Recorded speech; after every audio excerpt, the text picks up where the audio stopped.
and we are therefore, Mr Speaker, very happy to support it. Dr Kennedy Graham. Thank you, Mr Speaker.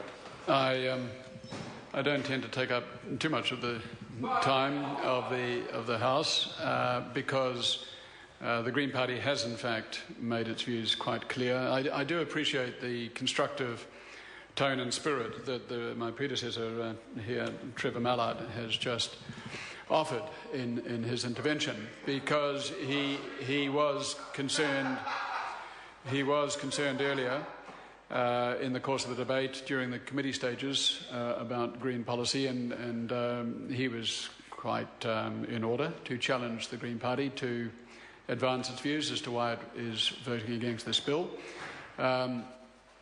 Just to correct his colleague to his left, David Clark, who with respect, who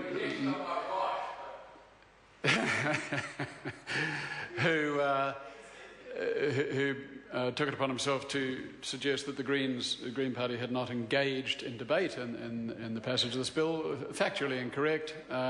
We've taken every call that we've been allotted.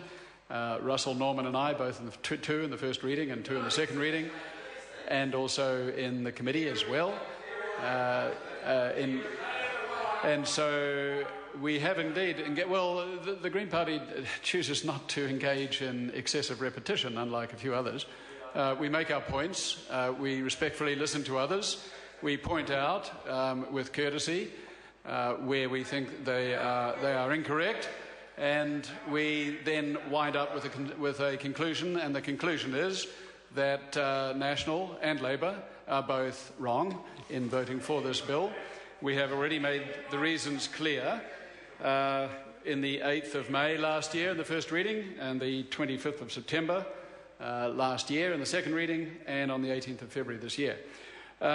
Just for those who are still struggling to understand it, Russell Norman did say at the time that the reasons we think that the democratic reform of the IMF has a long way to go, and it still is in some ways enshrined in the post-World War II order and does not represent the modern world, something incidentally Shane Jones had pretty much touched on.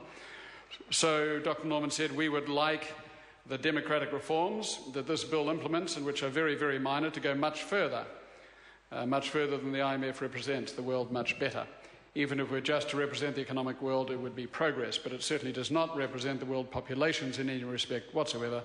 So those are very minor reforms. It's because of those minor reforms that we have taken the decision to vote against it, both in terms of the limited nature of the changes to the voting power and also because of the regulatory provision that Dr Norman spoke about, and so did I earlier. In the second reading, I offered the political reason, or the political reasoning, by which the Green Party came to decide to oppose the bill. Where there is inadequate reform of an organisation, a political party has a choice. You can support the bill while criticising it because it does not go far enough, and then vote for it, as Labour is doing. Or you can take a different approach and say the bill does not go far enough in reforming it, and because of that we will oppose it. We have chosen that latter path. I think it's good open season when one party takes a stand on its own and votes against a bill. This is essentially a political chamber, it's a political process, and there's political criticism, but it is nothing more than political criticism, because the politics can at times overwhelm the true economic argumentation. And I think there's scope for understanding the arguments both for and against this, and I think there's a certain amount of respect for arguments for and against.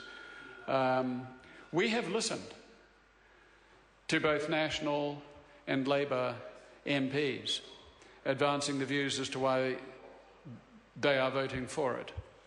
And we have actually consciously reflected on it as we have heard that.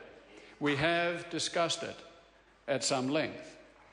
And we have found no reason, no convincing reason in the argumentation put forward to change our view. If we were prepared to agree that there is a sufficient reason, we would change our vote. We've changed our vote in the past. We're quite capable of doing it again, and we would do it today. That is not the case. The argumentation put forward has not been convincing, gentlemen and ladies. It's only gentlemen, I think, in the chamber at the moment. So, colleagues, with respect, we've listened to you, we've reflected, we're not convinced, we think our position is right, and we're voting against. Tim McIndoe. Mr. Speaker, that speech was indeed a very courteous contradiction